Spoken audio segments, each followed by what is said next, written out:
So what? Oh, sorry. So let's do the adventure series. Okay. So. What adventure are we gonna do? The end begins. A journey. Awakening. Lunch.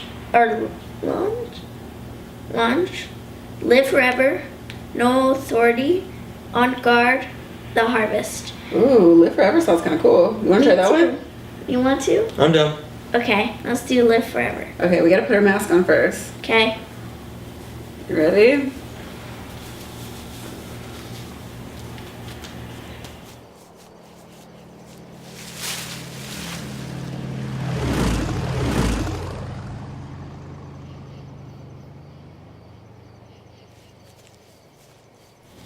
Okay.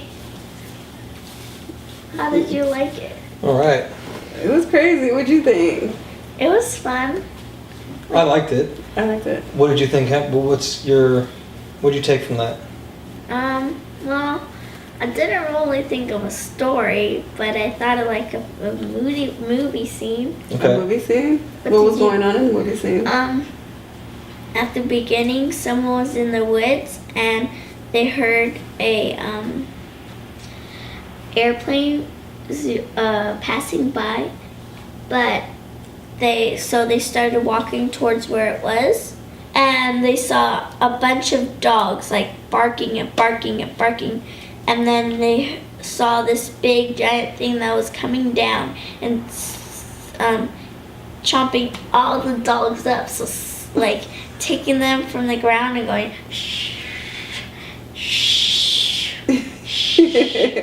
And after that, the person started running and trying to get to the dogs and pull down some of the dogs, but instead of getting pulled down, the person got pulled up into the spaceship too. So then as soon as the other spaceships took off, they had a spaceship war.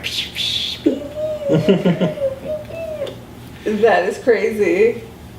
I thought I had a similar story of what I imagined. I thought it was a guy, or I saw a guy kind of going through the woods, and then when the plane flew overhead, you hear him stop. So he's like probably escaping from somewhere, or somewhere he's not supposed to be, or there's people looking for him.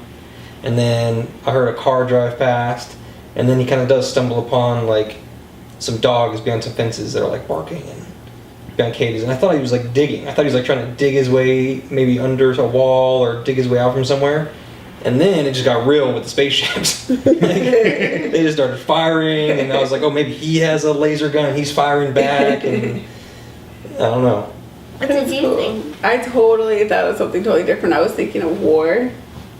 I thought someone was like trying to be, trying to like be quiet because like the enemies were right on the other side of like the barge. So he was like creeping through the forest, and to me I thought we were like in a jungle.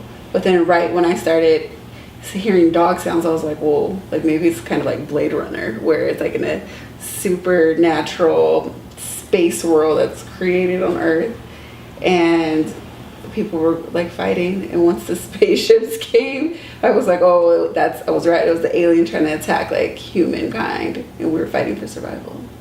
As a family, I like doing Audiojack together because it gives our children the opportunity to be creative without being forced to like open up your mind and like write something down. Like, it's actually a fun activity that we've definitely noticed a difference in our daughter. I'll do this more since I mostly do it every day because it's fun. I think it's a great experience doing it for the first time as a family. I mean, Leah's had success with it on her own, but being able to participate in it and make this kind of a family thing is pretty fun. Helps us all be a little more creative and use our imaginations together. Yeah.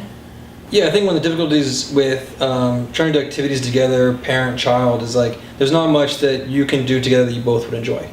There are video games which involves a screen and you kind of getting lost in that. There is the games she plays on her iPads. There's the things I do on my iPad. Those really don't mix too often. We can read books together, but the books she likes, the books I like might be two totally different things. So either I'm reading for her or she's kind of reading something that might be not of an interest to her. Where this is something you kind of create on your own. And you kind of share that together. It's cool.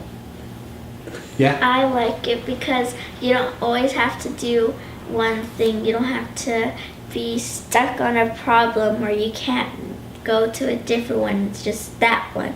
You have to be creative, but it's hard in a classroom because it's like everyone's doing the same thing, but no one really knows what to write. And with Audiojack, how is it different? And with Audiojack, you get to listen to something and write down what you think happened and then write a story about it. And within a class, you only have to read a book and then write, and that's it.